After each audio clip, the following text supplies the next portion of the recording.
ওয়াকফ বিল কার্যকর হতে দেবে না মুখ্যমন্ত্রী মমতা ব্যানার্জি। তিনি বলেছিলেন, বিধানসভার ভিতরে ওয়ান রেকর্ড আছে। সেই মুখ্যমন্ত্রী মমতা ব্যানার্জি তিনি এখন বলছে যে পোর্টালে রেজিস্ট্রেশন করতে হবে। শুভেন্দু অধিকারী তিনি কি বলেছেন? শুভেন্দু অধিকারী তিনি বলেছেন যে মুখ্যমন্ত্রী মমতা ব্যানার্জি তিনি মুসলিমদেরকে তেজপাতার মতন ব্যবহার করেন। যারা মুসলিম নেতারা, যারা টিএমসিতে ভোট নিয়ে জিতেছেন, সিদ্দিকুল্লাহ চৌধুরী, ফিরাদ হাকিম এবং তোহা সিদ্দিকী, এনাদের বক্তব্য আমরা শুনব। এনাদের বক্তব্য কোথায়? তোহা সিদ্দিকী তাকেও টেনে এনেছেন শুভেন্দু অধিকারী, যে যারা বলেছিল যে যতদিন মমতা ব্যানার্জি আছে পশ্চিম বাংলায় এই ওয়াকফ আইন কার্যকর হবে না। কিন্তু আজকে মুখ্যমন্ত্রী মমতা ব্যানার্জি তিনি কার্যকর করেছেন। তিনি পোর্টালে রেজিস্ট্রেশন করতে বলেছেন 5 তারিখের মধ্যে। তাহলে মুখ্যমন্ত্রী মমতা ব্যানার্জি তিনি এর আগে যে কথাটা বলেছিলেন যে পশ্চিম বাংলায় ওয়াকফ আইন আনতে দেব না, সেই মুখ্যমন্ত্রী মমতা ব্যানার্জি তিনি এখন কি করেছেন?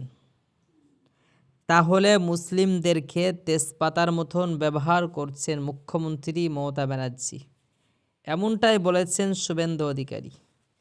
মনে রাখবেন, মুখ্যমন্ত্রী মমতা ব্যানার্জি যেটা করছে, মুসলিমরা যাকে ভোট দিয়েছেন, বিশ্বাস করেছেন, আজ ওয়াকফ সম্পত্তি যদি চলে যায়, আগামী দিনে কেন্দ্র সরকার এমন কোনো নিয়ম চালু করতে পারে যার কারণে মুসলিমদের যে ওয়াকফ সম্পত্তি, এতিম অনাথদের সম্পত্তি, গরিব অসহায়দের সম্পত্তি, এইগুলো যখন হাতছাড়া হয়ে যাবে, কোনো একটা মসজিদের জায়গা রয়েছে যেটা ওয়াকফ সম্পত্তি, কোনো কবরস্থান রয়েছে যেটা ওয়াকফ সম্পত্তি, আগামী দিনে মুসলিমদের কবরস্থানে মাটি দিতে নাও দিতে পারেন, আগামী দিনে কবরস্থানে দাফন করতে নাও দিতে পারেন, আগামী দিনে মসজিদগুলোকে ভেঙে গুড়িয়ে দিতে পারেন।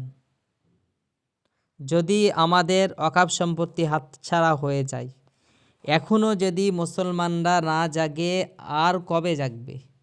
এই ওয়াকফ সম্পত্তি যখন হাতছাড়া হয়ে যাবে, কেন্দ্র সরকার যেভাবে আমাদের আসার পর থেকে মানুষের মাথার ব্রেনটাকে ওয়াশ করে দিচ্ছেন, ব্রেনটাকে খারাপ করে দিচ্ছেন, একটার পর একটা সমস্যার ভিতরে জড়িয়ে দিচ্ছেন।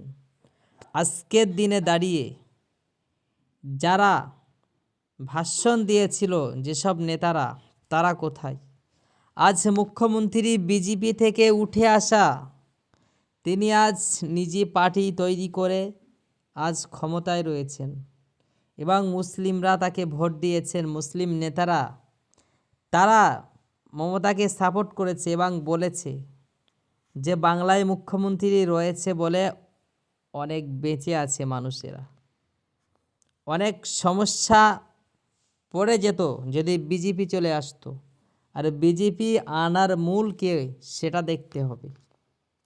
আজকের দিনে দাঁড়িয়ে যদি ওয়াকফ সম্পত্তি হাতছাড়া হয়ে যায়, আজকে মুখ্যমন্ত্রী ওয়ান রেকর্ড ক্যামেরার সামনে তিনি বিধানসভায় বলেছে যে আমরা হাতছাড়া হতে দেব না, ওয়াকফ সম্পত্তি আমাদের বাংলায় আমরা লাগু হতে দেব না।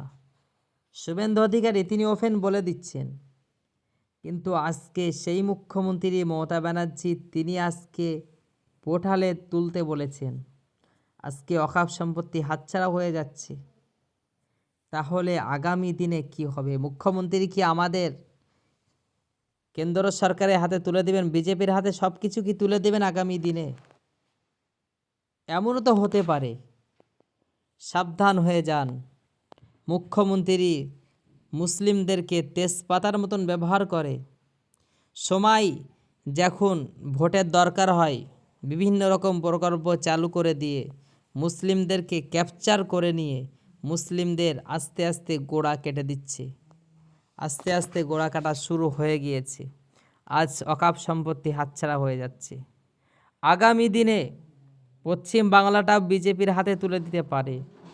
তাই সময় থাকতে জাগো, আজকে না জাগলে আগামী দিনে বিজেপির হাতে তুলে দিলে মুসলিমদের দশা খুব খারাপ জায়গায় দাঁড়িয়ে যেতে পারে। মুসলিমদের কবরস্থানে মাটি নাও দিতে পারে, মসজিদগুলোকে ভেঙে গুঁড়িয়ে দিতে পারে।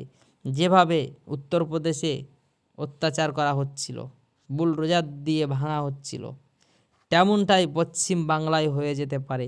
সময় থাকতে পরিবর্তন হয়ে যান।